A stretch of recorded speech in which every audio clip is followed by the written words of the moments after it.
እጅግ አሳዛኝና አስደንጋጭ መረጃ።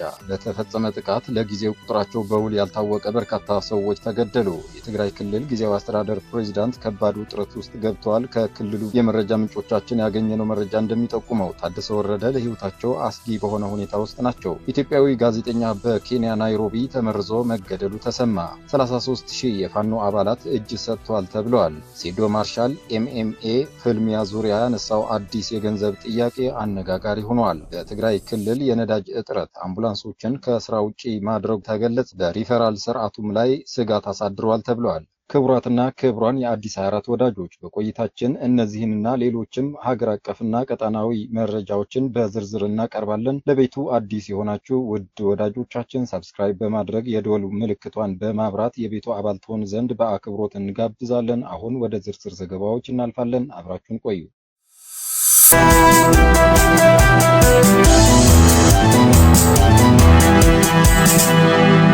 ኢትዮጵያዊ ጋዜጠኛ በኬንያ ናይሮቢ ተመርዞ መገደሉ ተሰማ። በኬንያ ናይሮቢ በስደት ይኖር የነበረው ኢትዮጵያዊ ጋዜጠኛ የዩኒቨርሲቲ መምህርና የሰብአዊ መብት ተሟጋች ያዕቆብ ያታኔ በድንገት ሕይወቱ ካለፈ በኋላ በተደረገ የአስከሬን ምርመራ መርዝ እንደተገኘበትና የውስጥ አካል ጉዳት እንደደረሰበት ይፋ ተደርገዋል። ጋዜጠኛው ቀደም ሲል በኢትዮጵያ ቴሌቪዥን ኢቲቪ በእንግሊዝኛ ፕሮግራም አዘጋጅነት የሰራ ሲሆን በቅርብ ጊዜያትም በናይሮቢ ማንነታቸው ባልታወቁ ሰዎች ክትትል ይደረግበት እንደነበርና ደህንነቱ እንደሚሰጋ ለተለያዩ አካላት ሲያሳውቅ እንደነበር የኬንያ መገናኛ ብዙሃን ዘግበዋል።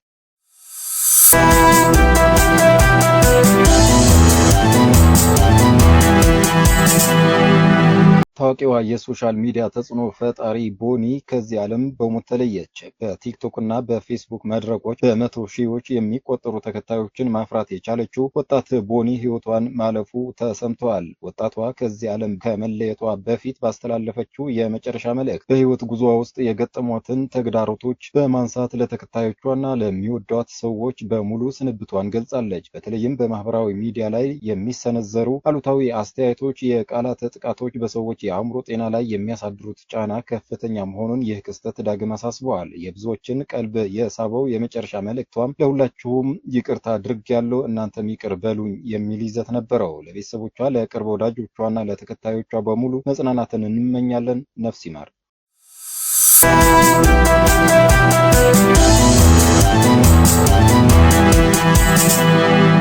በቲክቶክ አጫጭር ቪዲዮዎችና በካራቴ እንዲሁም ቴኳንዶ ማርሻል አርት እንቅስቃሴዎቹ የሚታወቀው ሴዶ ማርሻል በቅርቡ በኢትዮጵያ ታሪክ ለመጀመሪያ ጊዜ በተካሄደው የኤምኤምኤ የፍልሚያ ዙሪያ ያነሳውን አዲስ የገንዘብ ጥያቄ አነጋጋሪ ሆኗል። ከሰሞኑ በንቃተ ህሊናና ጆኒ ጂጂትሱ መካከል በተካሄደው ታሪካዊ የኤምኤምኤ ፍልሚያ ጆኒ አሸናፊ መሆኑን ተከትሎ ሴዶ ማርሻል ከጆኒ ጋር መፋለም እንደሚፈልግ ጥሪ ማቅረቡ ይታወሳል። የጨዋታው አዘጋጆችም ይህንን ቻሌንጅ በመቀበል ለቀጣዩ ፍልሚያ ለአሸናፊው 5 ሚሊዮን ብር ለተሸናፊው ደግሞ 1 ሚሊዮን ብር ሽልማት አዘጋጅተናል በማለት ይፋ አድርገው ነበር። ይሁን እንጂ ሴዶ ማርሻል ሽልማቱ 5 ሚሊዮን ብቻ መሆን የለበትም፣ 10 ሚሊዮን ብር መሆን አለበት፣ እሱም ቀድሞ አካውንቴ ውስጥ ከገባ ነው በሚል ያቀረበው ያልተጠበቀ ጥያቄ በርካቶችን ቁጣ ቀስቅሷል።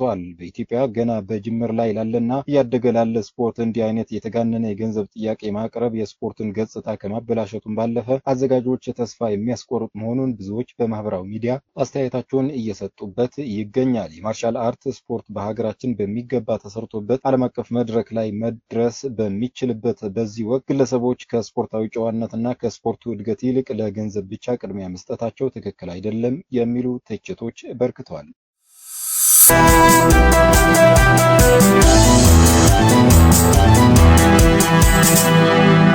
በትግራይ ክልል የነዳጅ እጥረት አምቡላንሶቹን ከስራ ውጪ ማድረጉ ተገለጸ። በሪፈራል ስርዓቱም ላይ ስጋት አሳድሯል ተብለዋል። ትግራይ ክልል እየተባባሰ የመጣው የነዳጅ እጥረት በመላው ክልሉ የሚገኙ አምቡላንሶቹን ከስራ ውጪ ማድረጉን፣ የሪፈራል ሕክምና ዝውውር ስርዓቱን ማሽመድመዱንና ታካሚዎች ለከፍተኛ ወጪ የሚዳርግ የግል ትራንስፖርት ጠቀሙ ወይም የህይወት አድን የሕክምና እርዳታ እንዲያጡ እያደረገ መሆኑን የጤና ባለስልጣናት አስጠነቀቁ። ክልላዊ ባለስልጣናቱም የፌዴራል መንግስት በአስቸኳይ ጣልቃ እንዲገባ ጥሪያቸው ቅሬታቸውን በድጋሚ አቅርበዋል። በትግራይ ጤና ቢሮ የድንገተኛ አደጋና አምቡላንስ አገልግሎት አስተባባሪ አቶ ኪዱ ተክሉ ለአዲስ ስታንዳርድ እንደገለጹት ላለፉት ወራት በተከሰተው የነዳጅ እጥረት ምክንያት የክልሉ የሪፈራል ስርዓት ሙሉ በሙሉ ፈርሷል ብለዋል። ሁኔታው በተለይ ከጥር አጋማሽ ጀምሮ በከፍተኛ ሁኔታ ተባብሷል ያሉት አስተባባሪው በአሁኑ ሰዓት በክልላችን ምንም አይነት የአምቡላንስ አገልግሎት የለም ሲሉ ተናግረዋል።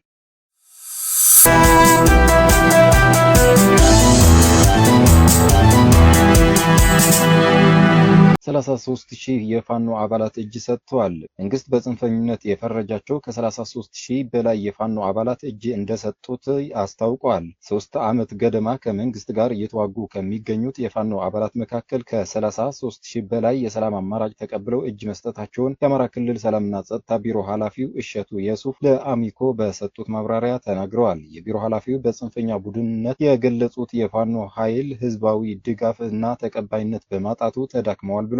የክልሉ መንግስት ታጣቂዎች ተዳክመዋል ቢልም ከሸዋ እስከ ወሎ ከጎንደር እስከ ጎጃም በተለያዩ አካባቢዎች ውጊያዎች መቀጠላቸውን መከላከያ ሰራዊት የሚያወጣ መረጃዎች ያመለክታሉ።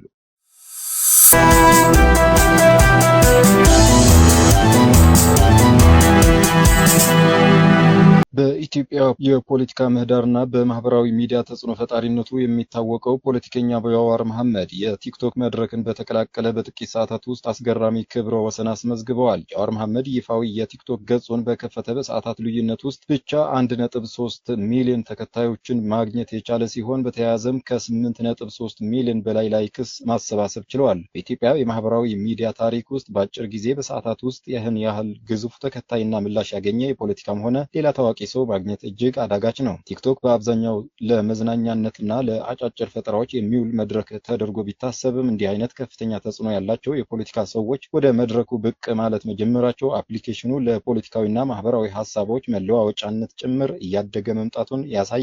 የጃዋር ይህን ያህል ፈጣን ተከታይ ማግኘትም በዲጂታሉ ዓለም ያለውን ከፍተኛ የተከታይ መሰረት እና ተጽዕኖ ፈጣሪነት በድጋሚ ያረጋገጠ ክስተት ሆኗል።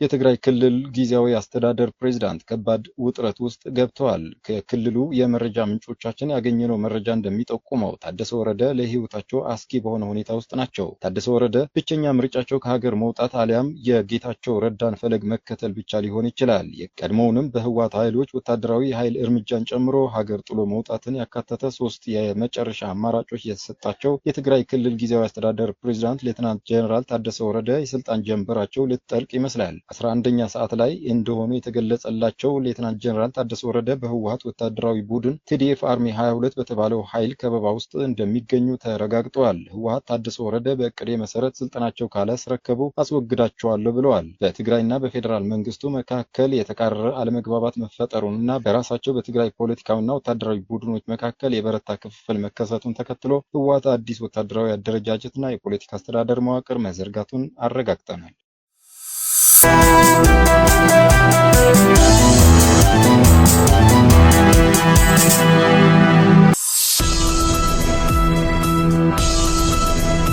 የተከበራችሁ የአዲስ 24 ወዳጆች ዜናዎቻችን እነዚህ መስሉ ነበር። ሌሎች አዝናኝና አስተማሪ ፕሮግራሞች በቅርቡ የምንጀምር መሆኑን በመግለጽ ቶሎ እንዲደርሷችሁ ደግሞ ቻናላችንን ላይክ፣ ሼር እና ሳብስክራይብ በማድረግ እንዲሁም የደወል ምልክቷን በማብራት አብራችሁን ሆኖ መልካም ጊዜ